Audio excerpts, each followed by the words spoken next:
A small change to the liturgical order of your booklet. I just wanted to introduce the reading before we got there, aware that this is week 4, the final week of a series in Ruth. So I'll do that, then Sarah will read chapter 4 for us, and then the sermon will follow, and then the creed, just so you know where you are and you're not too liturgically bamboozled by the change. Now, one of the questions I found most engaging during the series of Borders and Belonging concerns the authorship of Ruth in her sermon, and sort of throughout this possibility of Ruth being written by a woman. And in the Lent group, we discussed what difference that might make if it was. And I think the consensus was that knowing the perspective from which a story is told changes how you might read it and interpret it. And at least playing with that idea allows you to see other sides to a familiar text.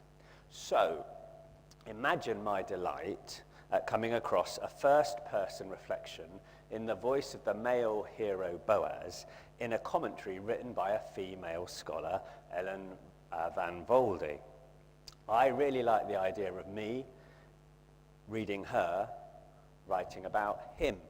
So much so, in fact, that I thought it should be the basis of the sermon that will follow shortly, to take what she, as a woman, imagines of Boaz's inner world as a man, and develop her insights with him, about him with my own, whilst wrapping in some of the themes that occurred during our discussion over the last 4 weeks as well.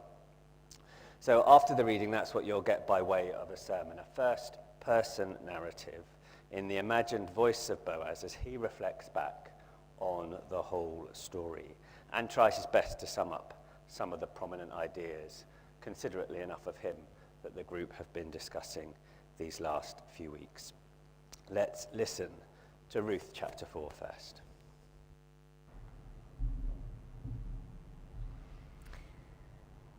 The lesson is written in the 4th chapter of Ruth, beginning at the 1st verse. No sooner had Boaz gone up to the gate and sat down there than the next of kin, of whom Boaz had spoken, came passing by. So Boaz said, "Come over, friend, sit down here." And he went over and sat down. Then Boaz took 10 men of the elders of the city and said, "Sit down here." So they sat down. He then said to the next of kin, Naomi, who has come back from the country of Moab, is selling the parcel of land that belonged to our kinsman Elimelech. So I thought I would tell you of it and say, buy it in the presence of those sitting here and in the presence of the elders of my people. If you will redeem it, redeem it. But if you will not, tell me so that I may know. For there is no one prior to you to redeem it, and I come after you. So he said, I will redeem it. Then Boaz said, the day you acquire the field from the hand of Naomi, you are also acquiring Ruth the Moabite, the widow of the dead man, to maintain the dead man's name on his inheritance. At this, the next of kin said, I cannot redeem it for myself without damaging my own inheritance. Take my right of redemption yourself, for I cannot redeem it. Now this was the custom in former times in Israel concerning redeeming and exchanging. To confirm a transaction, one party took off a sandal and gave it to the other. This was the manner of attesting in Israel. So, when the next of kin said to Boaz, acquire it for yourself, he took off his sandal. Then Boaz said to the elders and all the people, today you are witnesses that I have acquired from the hand of Naomi all that belonged to Elimelech and all that belonged to Kilion and Mahlon. I have also acquired Ruth the Moabite, the wife of Mahlon, to be my wife, to maintain the dead man's name on his inheritance, in order that the name of the dead may not be cut off from his kindred and from the gate of his native place. Today you are witness. Then all the people who were at the gate, along with the elders, said, we are witnesses. May the Lord make the woman who is coming into your house like Rachel and Leah, who together built up the house of Israel. May you produce children in Ephrathah and bestow a name in Bethlehem. And through the children that the Lord will give you by this young woman, may your house be like the house of Perez, whom Tamar bore to Judah. So Boaz took Ruth, and she became his wife. When they came together, the Lord made her conceive, and she bore a son. Then the women said to Naomi, blessed be the Lord, who has not left you this day without next of kin, and may his name be renowned in Israel. He shall be to you a restorer of life and a nourisher of your old age. For your daughter-in-law who loves you, who is more to you than 7 sons, has borne him." Then Naomi took the child and laid him in her bosom and became his nurse. The women of the neighborhood gave him a name, saying, "A son has been born to Naomi." They named him Obed. He became the father of Jesse, the father of David. Now, these are the descendants of Perez. Perez became the father of Hezron, Hezron of Ram, Ram of Amminadab, Amminadab of Nahshon, Nahshon of Salmon, Salmon of Boaz, Boaz of Obed, Obed of Jesse, and Jesse of David. This is the word of the Lord. Thanks be to God.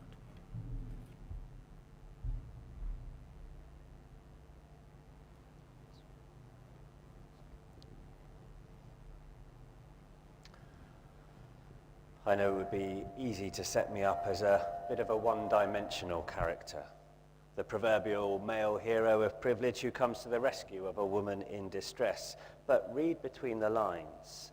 There's been more going on for me than that. Ruth may have come from Moab, but from field to threshing floor to city gate, I have travelled way further than you might imagine.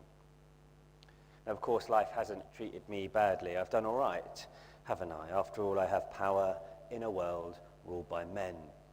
I have a respectable house, devoted servants, good standing in my community. I will certainly have made some mistakes, but I hope you believe me when I say I've always made an effort to do the righteous thing according to law, especially as an owner of land, an employer of workers. I know and respect the legal regulations, and I try and apply them fairly, with kindness even. And as a result, I myself am respected too. I am called a strong man, and I think I am. But you know, even strength has its limits. The shadow side of this strength, apart from the loneliness, which no one seems to mention, is that you think you are doing it all yourself, and everything depends on you and your insights. The shadow side of power is that you no longer look through the eyes of a child, but with the eyes of a ruler.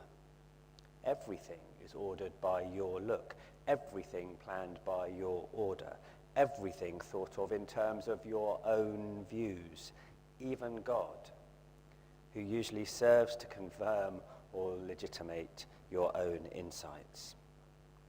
You know, with God at your side, you have the world in your hands. And of course, you enjoy the status that others are quick to afford you.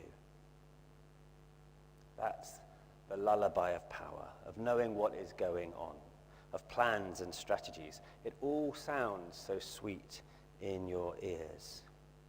The pleasure of the power game is so great, and in the gates of other cities, that pleasure is just as great there.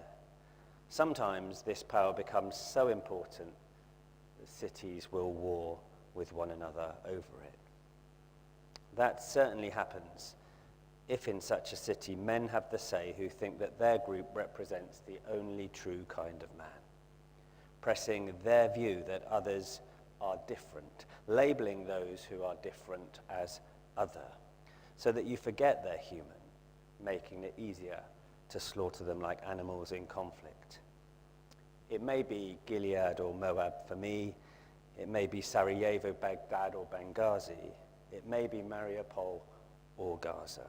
The other are always presented as being the kind that deserve to be beaten or trampled on. May God Almighty help us, people are fond of saying, when what they mean is may God Almighty help us. Of course, they say that when the fighting begins, but aren't we all a bit prone to this sort of prayer anyway?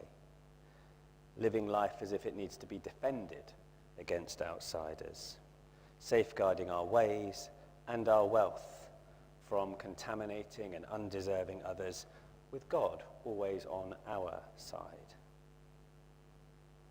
Right is easy since it's natural on our side too, and never on the side of these others, especially those who enter our land, those who have no property or history here, who have no claim on what belongs to us, who can be excluded according to our law. So it has been a grace to find someone like Ruth. I mean that, a grace. Everyone knew of the kindness she showed to Naomi, and it was this, plus something about her courage and her vulnerability, that made me realize she was showing me something about the right of the other. I still well remember the first time I saw her in the fields.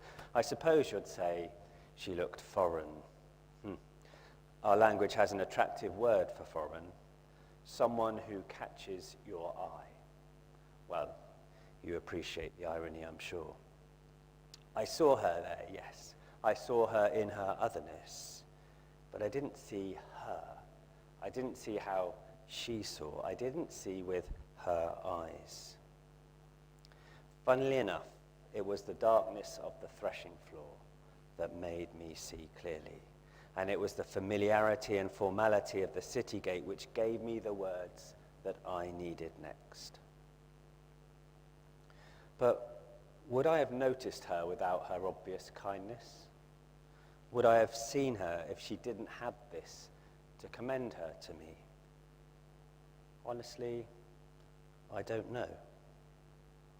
Likely, I suspect that I wouldn't, and that bothers me now. The need for food and safety in order to survive, these aren't things that the most vulnerable should have to earn. Life's essentials can't be used as a means of social control. I can see that now because I've changed, because I have learned to see the other. No, that's not right, because an other has helped me to see differently. That compassion is the true goal of the law. Ruth has shown me how boundless her love is for Naomi, for her dead husband, for God. And her love crosses so many different boundaries, country and culture, age and religion. I know that the people of Judah and we, the people of Bethlehem, think that God is bound to our frontiers, and I used to think that for myself. Our God is the God of all creation, of course, but his believers stop at our borders. That was my conviction.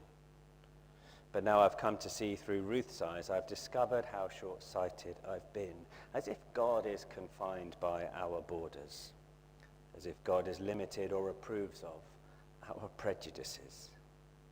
God isn't made in our image, as we so readily come to presume. We are made in God's. His image transcends us and takes us over our borders, even by making space for the other within them, so that the God of all, the God for all, will save us all together.